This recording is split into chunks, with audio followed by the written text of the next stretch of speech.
Hello friends, atomic size के बाद आज बारी है सेकंड इंपॉर्टेंट पीरियोडिक प्रॉपर्टी की, दैट इज आयनाइजेशन एनर्जी। जब भी किसी आइसोलेटेड गैसियस एटम में से सबसे लूजली बाउंड इलेक्ट्रॉन को रिमूव किया जाता है तो इस प्रोसेस में जितनी एनर्जी की रिक्वायरमेंट होती है उस एनर्जी को आयनाइजेशन एनर्जी कहा जाता है। तो सबसे पहले हम बात करेंगे इसकी डेफिनेशन की। The minimum energy required in order to remove the most loosely bound electron from an isolated gaseous atom is called as ionization energy। इस प्रोसेस में जितनी भी एनर्जी का ट्रांजैक्शन होता है इस एनर्जी को IE या आयनाइजेशन एनर्जी कहा जाता है। नेचुरल सी बात है, अगर आपने इलेक्ट्रॉन को रिमूव किया है किसी भी गैसेस एटम से तो आपको एनर्जी लगानी पड़ी होगी, यानी कि ये जो स्टेप है ये कैसा स्टेप है, ये एक एंडोथर्मिक स्टेप है। तो एज पर थर्मोडायनेमिक कन्वेंशन इसकी वैल्यू किस साइन के साथ ली जाएगी, इसकी value delta H is equal to positive. जो भी प्रोसेस एंडोथर्मिक होती है उसकी डेल्टा H किस साइन में ली जाती है, पॉजिटिव साइन में ली जाती है। जब भी किसी सिस्टम में एक एक करके उसके दूसरे तीसरे या चौथे इलेक्ट्रॉन्स को बाहर निकाला जाता है तो जितनी एनर्जी की जरूरत पड़ती है उन्हें सक्सेसिव आयनाइजेशन एंथैल्पी कहा जाता है। एग्जांपल के तौर पर मान लीजिए X गैस, इसमें से एक इलेक्ट्रॉन अगर माइनस हो जाएगा तो मुझे जो एनर्जी लगानी पड़ेगी इसको हम बोलते हैं फर्स्ट आयनाइजेशन एनर्जी। इससे किसमें कन्वर्ट होगा, X प्लस गैस में कन्वर्ट होगा। एक और इलेक्ट्रॉन अगर मैं इस सिस्टम से निकालूंगा तो जो एनर्जी मुझे लगानी पड़ेगी उसको सेकेंड आयनाइजेशन एनर्जी कहा जाता है और ये किस में कन्वर्ट हो जाएगा, X प्लस 2 में कन्वर्ट हो जाएगा। इसी तरह से एक और इलेक्ट्रॉन निकालने पर जो एनर्जी रिक्वायर्ड होगी उसको IE3 कहा जाएगा और ये किस में कन्वर्ट हो जाएगा, X प्लस 3 में कन्वर्ट हो जाएगा। अब एक बात अगर हम सोचें कि जब भी हमने किसी पॉजिटिवली चार्ज सिस्टम से इलेक्ट्रॉन निकालना है तो इसका इफेक्टिव न्यूक्लियर चार्ज इसके कंपैरेटिवली ज्यादा होगा, क्योंकि पहले जितने भी प्रोटॉन जितने भी इलेक्ट्रॉन को खींच रहे थे अब एक इलेक्ट्रॉन कम होने के कारण उतने ही प्रोटॉन उससे एक इलेक्ट्रॉन कम को खींचेंगे तो पर इलेक्ट्रॉन पड़ने वाला इफेक्टिव न्यूक्लियर चार्ज बढ़ जाएगा। यानी कि मैं ये कह रहा हूं it becomes more difficult to remove second electron after the removal of first electron, and it becomes more and more difficult to remove third electron from the removal of second electron। जैसे जैसे electron निकलते जाएंगे बनने वाले positively charge system में से electron को निकालने के लिए जितनी एनर्जी की रिक्वायरमेंट होगी वो भी बढ़ती जाएगी।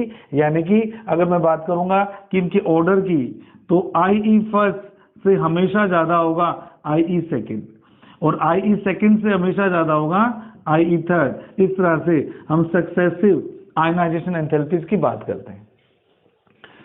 जहां तक सक्सेसिव आयनाइजेशन एनर्जी का सवाल है, अगर मैं इसको मैथमेटिकली आपको बताना चाहूं तो एक न्यूमेरिकल के थ्रू मैं आपसे बात करना चाहूंगा कि मान लीजिए मेरे पास कोई सिस्टम है, मान लीजिए मेरे पास कोई सिस्टम है। पहले इसको कॉन्सेप्ट देखते हैं फिर हम न्यूमेरिकल इसको डिस्कस करेंगे। एक इलेक्ट्रॉन निकलने के बाद ये बन गया X प्लस 1 और एनर्जी का ट्रांजैक्शन कितना हुआ, डेल्टा H का, जिसको मैं बोल रहा हूं बच्चों IE1। अगर यही सिस्टम एक और इलेक्ट्रॉन लूज कर देगा, अगर यही सिस्टम एक और इलेक्ट्रॉन लूज कर देगा तो कंडीशन ये हो जाएगी, एक और इलेक्ट्रॉन लूज कर देगा तो सेकेंड टाइम पर जो एंथैल्पी चेंज आएगी उसको मैं इंडिकेट कर रहा हूं IE2 से। एक साथ अगर इन दोनों को मैं सम करता हूं दोनों इक्वेशंस को तो आप लोग जानते ही हैं, तो मेरे पास इक्वेशन आ जाएगी X gas X plus 2 electron. इसका मतलब आपको जानते ही जब दो इक्वेशंस को जोड़ा जाता है तो उनकी एंथैल्पीज भी जुड़ जाती हैं। तो अगर मैं ये कहूं IE टोटल किसके बराबर होगी, IE first plus IE second के बराबर होगी। तो अगर आपको किसी सिस्टम में से दो इलेक्ट्रॉन निकालने हैं तो IE1 और IE2 की वैल्यू को सम करोगे तो इतनी एनर्जी लगानी पड़ेगी उस सिस्टम में से दो इलेक्ट्रॉन्स को बाहर निकालने के लिए।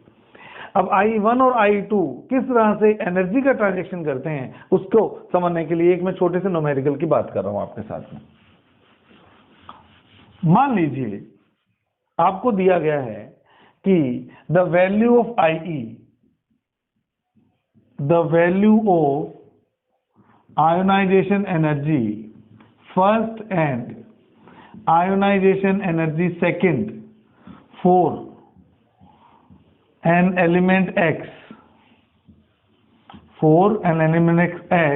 are 100 kilojoule per mole and 400 kilojoule per mole respectively. If 200 kilojoule energy is provided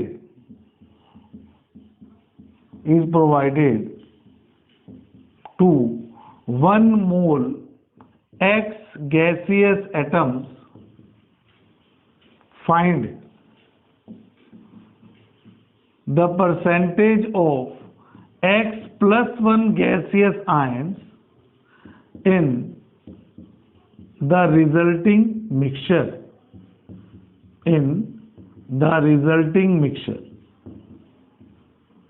क्या बोला? क्वेश्चन का क्या मीनिंग है? कोई एलिमेंट X है, इसके फर्स्ट आई की वैल्यू है 100 किलो जूल पर मोल और सेकंड आई की वैल्यू है 400 किलो जूल पर मोल।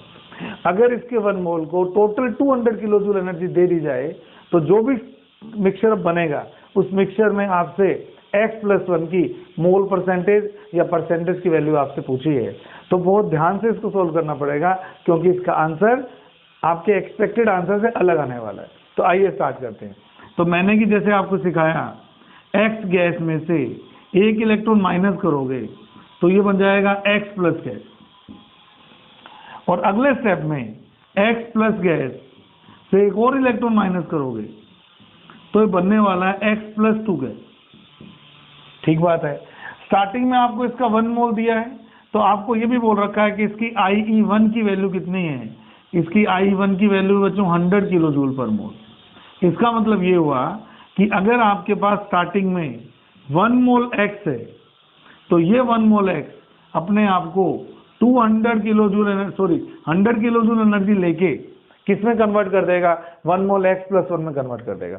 यानी कि सारा का सारा X 1 मोल X प्लस 1 में कन्वर्ट हो जाएगा। यानी कि इस स्टेज तक आपके पास अब कोई भी X एटम नहीं मिलेगा। अब आपने टोटल एनर्जी कितनी दी है? 200 किलो जूल। यानी कि अब आप यहां तक तो पहुंच चुके हो, आप चाह रहे हो कि मैं X प्लस 1 को X प्लस 2 में भी कन्वर्ट कर लूं। क्या इस प्रोसेस के लिए आपके पास रिमेनिंग एनर्जी जो बची है वो केवल 100 किलो जूल नहीं बची क्या? भाई 200 टोटल दिया, 100 जूल तो फर्स्ट स्टेप में काम आ गई। अब आपके पास में क्या है? 1 मोल X प्लस 1 आयन। अगर आप इन पूरे 1 मोल X प्लस आयन को 1 मोल X प्लस 2 में कन्वर्ट करना चाहते हैं तो बताइए कितनी एनर्जी की रिक्वायरमेंट है? बच्चों उसके लिए आपको 400 किलो जूल की रिक्वायरमेंट है।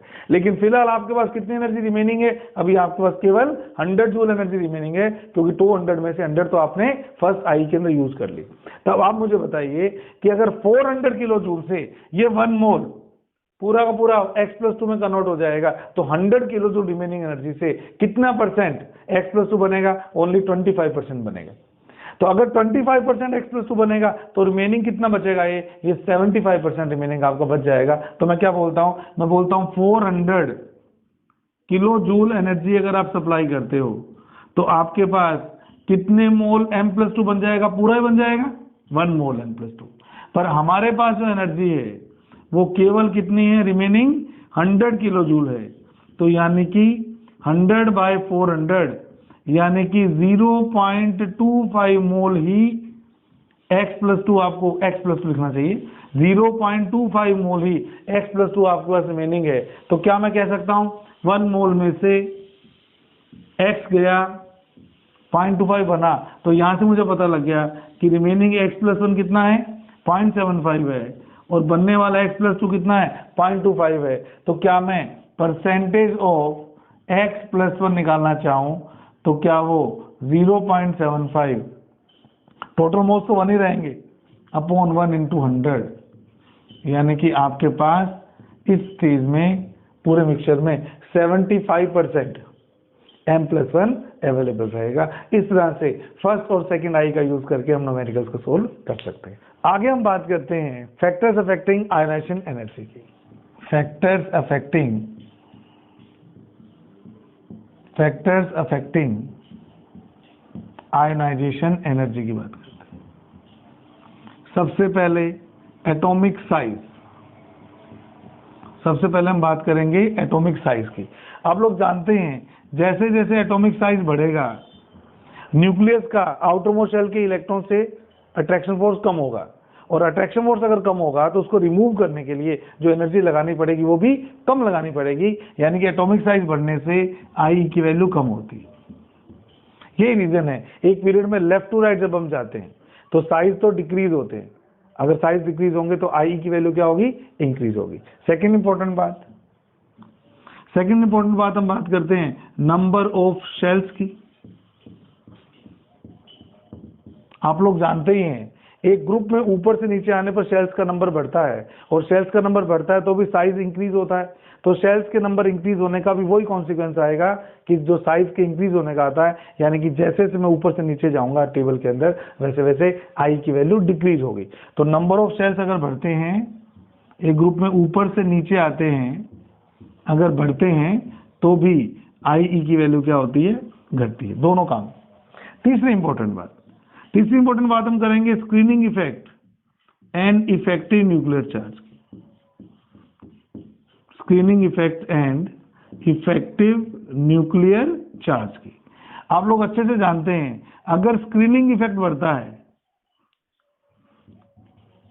अगर स्क्रीनिंग इफेक्ट बढ़ता है, जैसे जैसे स्क्रीनिंग इफेक्ट बढ़ेगा आउटरमोस्ट इलेक्ट्रॉन का न्यूक्लियस अट्रैक्शन फोर्स कम होगा, और कम होगा तो एटॉमिक साइज बढ़ेगा। स्क्रीनिंग इफेक्ट और एटॉमिक साइज एक दूसरे के प्रोपोर्शनल है, और एटॉमिक साइज अगर बढ़ता है तो आई की वैल्यू क्या होती है, डिक्रीज होती है। चाहे आप स्क्रीनिंग इफेक्ट को सिग्मा से रिलेट कर लो, सिग्मा अगर इंक्रीज होगा तो जेड स्टार डिक्रीज होगा, एटॉमिक साइज इंक्रीज होगा, और आई ई क्या होगा, डिक्रीज होगा। इस तरह से हम स्क्रीनिंग इफेक्ट से भी इसको रिलेट कर सकते हैं।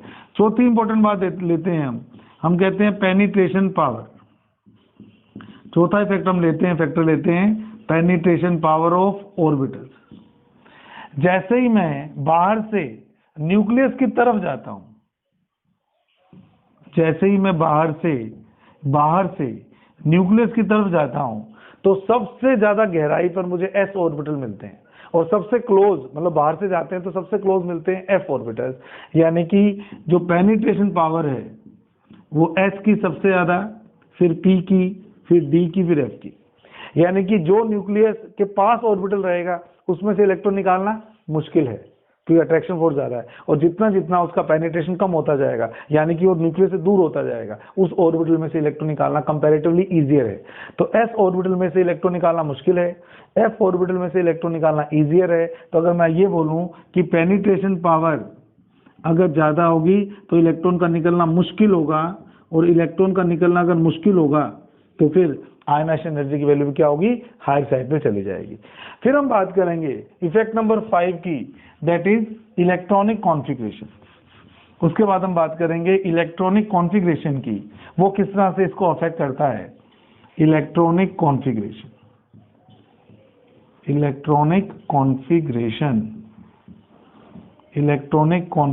की बात करेंगे। आपको पता है कि स्टेबल कॉन्फ़िगरेशन में से अगर आप इलेक्ट्रॉन बाहर निकालेंगे तो वो इसको पसंद नहीं करेगा, तो यानी कि इस काम को करने के लिए आपको ज्यादा एनर्जी की रिक्वायरमेंट होगी। As you know configuration P3 P6, configuration D5 D10, ये सब के सब क्वाइट स्टेबल कॉन्फ़िगरेशन माने जाते हैं। जैसे P की बात करूंगा, P1 P2 P3 P4 P5 P6, तो इसका P3 और P6 कंपैरेटिवली ज्यादा स्टेबल कॉन्फ़िगरेशन है। D1 से D10 की बात करूंगा तो D0, D5 और D10 ये कंपैरेटिवली स्टेबल कॉन्फ़िगरेशंस है। इनमें से इलेक्ट्रॉन निकालने पे एनर्जी की रिक्वायरमेंट ज्यादा पड़ती है। आप लोगों को इसका एग्जांपल सबको याद है, नाइट्रोजन जिसका कॉन्फ़िगरेशन है 2s2 2p3, और ऑक्सीजन जिसका कॉन्फ़िगरेशन है 2s2 2p4। क्योंकि 2p3 कॉन्फ़िगरेशन ज्यादा स्टेबल है तो IE की वैल्यू नाइट्रोजन के लिए ऑक्सीजन से ज्यादा होती है, याद रखना, बड़ा इंपॉर्टेंट एक्सेप्शन है। ऐसे ही फास्फोरस से जब मैं जाऊंगा सल्फर की तरफ, सेम है, यहाँ 3p3 डिस्टर्ब होगा इलेक्ट्रॉन निकालने से, यहाँ 3p4 डिस्टर्ब होगा, तो आई की वैल्यू फास्फोरस की ज़्यादा होती है किसके कंपैरेटिवली, सल्फर के कंपैरेटिवली। या नोबल गैसेस की बात करें तो दूसरा इंपॉर्टेंट पॉइंट ये है कि नोबल गैसेस की आई की वैल्यू अपने पीरियड में मैक्सिमम है। नोबल गैसेस की आई की वैल्यू अपने पीरियड में क्या है, मैक्सिमम वैल्यूज हैं। ये सारे पॉइंट्स इंडिकेट करते हैं कि अगर कॉन्फ़िगरेशन स्टेबल होगा तो इलेक्ट्रॉन निकालना कंपैरेटिवली मुश्किल होगा, और मुश्किल इलेक्ट्रॉन निकालने का मतलब ज़्यादा एनर्जी लगानी पड़ेगी और आई की वैल्यू क्या आएगी आपकी, ज़्यादा आएगी। तो ये हो गए आपके आई का मीनिंग, उसकी डेफिनेशन, सक्सेसिव आई क्या होती है, उस पर न्यूमेरिकल फैक्टर्स अफेक्टिंग आई। यानी कि अगर मैं इसका ट्रेंड बनाऊं, आयनाइजेशन एनर्जी का ट्रेंड, अगर मैं आई का ट्रेंड बनाऊंगा तो एक पीरियड में लेफ्ट टू राइट जाने पर साइज से रिलेट कर लो, साइज डिक्रीज होती है तो आई की वैल्यू क्या होती है बच्चे, इंक्रीज होती है। और एक ग्रुप में ऊपर से नीचे आते हैं तो साइज इंक्रीज होती है, और साइज अगर इंक्रीज होगी तो आयनाइजेशन एनर्जी की वैल्यू क्या होगी, डिक्रीज होगी। इस तरह से हम इसकी पीरियोडिसिटी भी सीख सकते हैं। फिर हम बात करते हैं इसकी एप्लीकेशंस की, फिर हम बात करते हैं एप्लीकेशंस ऑफ आयनाइजेशन एनर्जी की, फिर हम बात करते हैं एप्लीकेशंस ऑफ आयनाइजेशन एनर्जी के बारे में। सबसे पहले मतलब आयनाइजेशन एनर्जी की वैल्यू से क्या क्या चीजें आप प्रिडिक्ट कर सकते हो किसी भी एलिमेंट के बारे में, उसकी बात करते हैं। सबसे पहले हम बात करते हैं metallic nature, metallic and non metallic nature. यही एप्लीकेशन में इलेक्ट्रॉन गेन एंथैल्पी में भी बताऊंगा और यहां भी मैं आपको बता रहा हूं मेटेलिक या नॉन मेटेलिक नेचर। आप लोग जानते हैं मेटल्स का काम इलेक्ट्रॉन लूज करना होता है, और वो मेटल ज्यादा जल्दी इलेक्ट्रॉन लूज करेगा जिसकी आई की वैल्यू कम होगी, क्योंकि आई की वैल्यू कम का मतलब लेस एनर्जी रिक्वायर्ड है इलेक्ट्रॉन को मूव करवाने के लिए, रिमूव करने के लिए। इसलिए हम क्या बोलते हैं, जिन जिन एलिमेंट्स की आई की वैल्यू लेस होती है, लेस का मतलब डाउन कर रहा हूं, उनमें से इलेक्ट्रॉन को रिमूव करना इजी है। और इलेक्ट्रॉन को रिमूव करना अगर इजी है तो यानी कि उनके अंदर जो प्रॉपर्टीज आएंगी वो कैसी प्रॉपर्टीज आएंगी, मेटेलिक प्रॉपर्टीज आएंगी। तो एक सीधा सा कॉन्सेप्ट याद कर लेना, अगर आपको 2 या 3 एलिमेंट देके कंपेयर किया हुआ कौन ज्यादा मेटेलिक है कौन ज्यादा नॉन मेटेलिक है, तो जिसका आई लेस है उसके अंदर ज्यादा मेटेलिक प्रॉपर्टीज होंगी क्योंकि इलेक्ट्रॉन निकालना इजी होगा, और जिसके आई की वैल्यू हायर साइड पे जाती है वो जनरली क्या कंसिडर किए जाते हैं, वो जनरली नॉन मेटेलिक कंसिडर किए जाते हैं। अगर मैं कहता हूं कि एक पीरियड में लेफ्ट टू राइट जाने पर आई की वैल्यू इंक्रीज होती है, और ज्यादा आई की वैल्यू का मतलब नॉन मेटेलिक नेचर, तो आप समझ जाओ हर पीरियड में लेफ्ट टू राइट जाएंगे तो मेटेलिक प्रॉपर्टीज तो डिक्रीज होंगी और नॉन मेटेलिक प्रॉपर्टीज क्या होंगी, इंक्रीज होगी। एग्जाम्पल, खूब सारे एग्जाम्पल है, lithium, beryllium, boron, carbon, nitrogen, oxygen, fluorine. तो लिथियम से जब मैं फ्लोरीन तक जाऊंगा तो मेटेलिक प्रॉपर्टीज तो डिक्रीज होंगी और नॉन मेटेलिक प्रॉपर्टीज क्या होंगी, इंक्रीज होगी। सेकेंड इंपॉर्टेंट एप्लीकेशन है reducing nature. Second important application है reducing nature. Second important application है रिड्यूसिंग नेचर। आप लोग जानते हैं कि जो भी रिड्यूसिंग एजेंट का काम करता है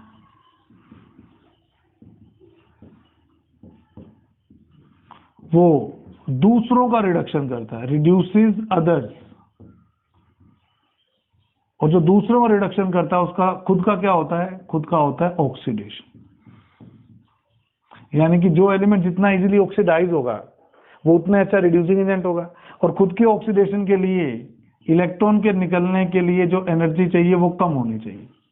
ऑक्सीडेशन तभी तो होगा ना जब एनर्जी कम यूज हो इलेक्ट्रॉन को निकालने के लिए। तो मैं क्या बोल सकता हूं कि गैसीय स्टेट में अगर आपको देखना है कि कौन अच्छा रिड्यूसिंग एजेंट है, अच्छा रिड्यूसिंग एजेंट है, तो उस एलिमेंट की आई की वैल्यू क्या होनी चाहिए, कम होनी चाहिए। तो जिन एलिमेंट्स की आई की वैल्यू कम होती है वो अच्छे रिड्यूसिंग एजेंट होते हैं, और जिन एलिमेंट्स की आई की वैल्यू हाई होती है वो अच्छे रिड्यूसिंग एजेंट नहीं हो सकते, क्योंकि उनका इलेक्ट्रॉन निकलना मुश्किल है, उनका ऑक्सीडाइज होना मुश्किल है। अगर वो खुद ऑक्सीडाइज नहीं हो रहे तो दूसरों को रिड्यूस भी नहीं कर पाएंगे। तो इस चीज को इस तरह से आप रिलेट कर सकते हैं।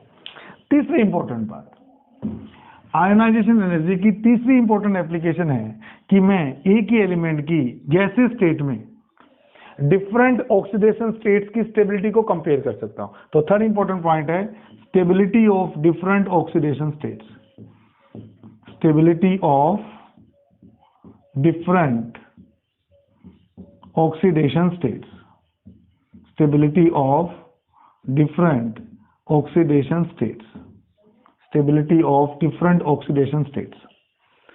इसके लिए आपको एक रूल याद रखना पड़ेगा, अगर दो सक्सेसिव आयनाइजेशन एनर्जी के बीच में, अगर दो सक्सेसिव IE के मतलब जैसे I1 प्लस I2, सक्सेसिव का मतलब पहली आई और दूसरी आई, या दूसरी आई और तीसरी आई, इनके बीच का डिफरेंस अगर 11 इलेक्ट्रॉन वोल्ट या उससे कम है, तो दोनों में से हायर ऑक्सीडेशन स्टेट जो होगी वो ज्यादा स्टेबल होगी, हायर ऑक्सीडेशन स्टेट स्टेबल होगी। मैं भी आपको वैल्यू पुट करके बताऊंगा। जैसे मान लीजिए किसी एलिमेंट की फर्स्ट आई की वैल्यू आ रही है 10 इलेक्ट्रॉन वोल्ट और सेकंड आई की वैल्यू आ रही है 16 इलेक्ट्रॉन वोल्ट, तो डिफरेंस कितने का हो गया? 6 इलेक्ट्रॉन वोल्ट का। वो 6 इलेक्ट्रॉन का जो डिफरेंस है वो ज्यादा है 11 इलेक्ट्रॉन वोल्ट से। कम करिए इसको आप, हाँ, जो डिफरेंस है वो 11 इलेक्ट्रॉन वोल्ट से कम या उसके बराबर है, तो इसका मतलब उनकी हायर स्टेट ज्यादा स्टेबल होगी। और अगर ऐसा आ जाए बी पॉइंट में सक्सेसिव आई का जो डिफरेंस है वो मोर देन 16 इलेक्ट्रॉन वोल्ट आ जाए, तो फिर उस केस में उनकी लोअर ऑक्सीडेशन स्टेट ज्यादा स्टेबल हो जाएगी। समझ के करते हैं। देखिए मान लीजिए मैं एग्जांपल लूं पहला सोडियम का, तो सोडियम का में से एक इलेक्ट्रॉन निकालने के लिए जो एनर्जी की रिक्वायरमेंट होती है पहला इलेक्ट्रॉन निकालने के लिए, और जो दूसरा इलेक्ट्रॉन निकालने के लिए एनर्जी की रिक्वायरमेंट होती है, इन दोनों में जो डिफरेंस होता है इसको मैं बोल रहा हूं IE1, इसको मैं बोल रहा हूं IE2। तो IE2 माइनस IE1 यानी कि सोडियम के केस में सक्सेसिव आयनाइजेशन एनर्जी का जो डिफरेंस आता है वो आता है बेटे 42.7 इलेक्ट्रॉन वोल्ट, जो कि ज्यादा है 16 इलेक्ट्रॉन वोल्ट से। तो अगर 16 इलेक्ट्रॉन वोल्ट से ज्यादा है तो lower state will be more stable. अब मुझे बताओ इसकी दो स्टेट्स कौन कौन सी हैं, Na+1 और Na+2। तो लोअर स्टेट ज्यादा स्टेबल होने का मतलब Na+1 will be more stable then Na+2 gases state में। तो इस रूल से हम बता सकते हैं कि सोडियम की +1 स्टेट ज्यादा स्टेबल क्यों होती है +2 स्टेट की कंपैरेटिवली। इसी तरह से एक और एग्जांपल मैं मैग्नीशियम का भी लेना चाहूंगा। मैग्नीशियम के लिए भी अगर मैं बात करूं, Mg से बना मान लीजिए Mg+1 एक इलेक्ट्रॉन लूज करके, और एक और इलेक्ट्रॉन लूज करके बन गया Mg+1 से Mg+2। इसकी फर्स्ट आई की वैल्यू IE1 है और सेकंड आई की वैल्यू अगर IE2 है।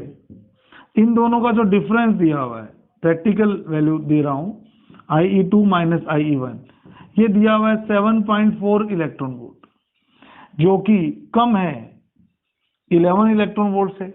तो अगर 11 इलेक्ट्रॉन वोल्ट से कम है तो मैं क्या बोलूंगा, इन दोनों में से जो हाई वाली स्टेट है, higher oxidation state will be more stable.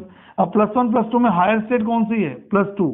तो हमें पता भी है Mg+2 will be more stable then Mg+1। इस तरह से हमें चेक कर सकते हैं Mg की +1 स्टेट से ज्यादा स्टेबल +2 स्टेट क्यों है। और लास्ट एग्जांपल अगर मैं आपको दूं जो कि सबसे ज्यादा पूछा जाता है, वो एग्जांपल है एल्यूमिनियम का, जिसमें आपको 3 स्टेट देखने को मिलती है। अगर आप एक इलेक्ट्रॉन लूज करोगे तो एल्यूमिनियम +1, अगर आप एक और इलेक्ट्रॉन लूज करोगे तो एल्यूमिनियम +2, अगर आप एक और इलेक्ट्रॉन लूज करोगे तो एल्यूमिनियम +3। इन दोनों की स्टेट्स का जो डिफरेंस होता है फर्स्ट और सेकंड का, वो होता है 12.8 इलेक्ट्रॉन वोल्ट। और इन दोनों की स्टेट्स का जो डिफरेंस होता है, स्टेट्स का नहीं, IE का जो डिफरेंस होता है वो होता है आपका 6 इलेक्ट्रॉन वोल्ट। तो मैंने बोला IE1 और IE2 का जो डिफरेंस है, इन दोनों का जो डिफरेंस है वो 12.8 इलेक्ट्रॉन वोल्ट है, जो कि ज्यादा है 11 इलेक्ट्रॉन वोल्ट से। तो अगर 11 इलेक्ट्रॉन वोल्ट से कम होता तो कौन सी स्टेट स्टेबल होती? हायर। लेकिन यहाँ पर कौन सी स्टेट स्टेबल हो जाएगी? इस बेस पर या लोअर स्टेट ज्यादा स्टेबल हो जाएगी। अब आप मुझे बताइए 1 और 2 में लोअर स्टेट कौन सी है? एल्यूमिनियम +1 है। तो मैं कह सकता हूं aluminium +1 will be more stable then aluminium +2। Aluminium +1 की स्टेबिलिटी एल्यूमिनियम +2 से ज्यादा होती है। और अगर मुझे कहा जाए सेकंड और थर्ड का डिफरेंस, ये सेकंड आई और ये थर्ड आई, अगर मैं से IE3 माइनस IE को का डेटा देके पूछा जाए, ये जो डिफरेंस आता है 6 इलेक्ट्रॉन वोल्ट, जो कि कम है 11 इलेक्ट्रॉन वोल्ट से, तो मैं बोलूंगा कि +2 और +3 में इसकी जो हायर स्टेट होगी वो ज्यादा स्टेबल होगी। इसलिए हम कहते हैं एल्यूमिनियम +2 से एल्यूमिनियम +3 की स्टेबिलिटी ज्यादा है। इस रूल से केवल हम दो कॉन्जिक्यूटिव स्टेट्स की स्टेबिलिटी को ही कंपेयर कर सकते हैं। कल को मुझे कहे कि एल्यूमिनियम 1 और 2 में ज्यादा स्टेबल कौन है, मैं कहूंगा 1। एल्यूमिनियम +2 और +3 में ज्यादा स्टेबल कौन है, +3। तो मैं 1 और 3 में कंपेयर नहीं कर सकता इस रूल के थ्रू, केवल कॉन्जिक्यूटिव या सक्सेसिव IE में ही कंपेरिजन की जा सकती है। और आपकी नॉलेज के लिए मैं बता दूं कि वैसे तो मैंने भी प्रूव किया एल्यूमिनियम +2 से ज्यादा +1 स्टेबल है, एल्यूमिनियम +2 से ज्यादा स्टेबल +3 है, यानी कि एल्यूमिनियम +2 तो दोनों की कंपैरेटिवली कम स्टेबल है। तो याद रखना, अगर गैसियस मीडियम है तो एल्यूमिनियम +1 ज्यादा स्टेबल होती है। मैं Al+1 और 3 को कंपेयर कर रहा हूं, क्योंकि एल्यूमिनियम +2 तो दोनों के लिहाज से कम स्टेबल है। एल्यूमिनियम +1 और +3 में अगर कंपेयर करना हो तो मैं आपको रिजल्ट बता सकता हूं, गैसियस स्टेट में एल्यूमिनियम +1 की स्टेबिलिटी ज्यादा होती है, जबकि एक्वस मीडियम में एल्यूमिनियम +3 से ज्यादा स्टेबल होती है। तो इस तरह से हम आयनाइजेशन एनर्जी की डिफरेंट फंडा को यूज करके क्वेश्चन सोल्व कर सकते हैं। Thank you so much.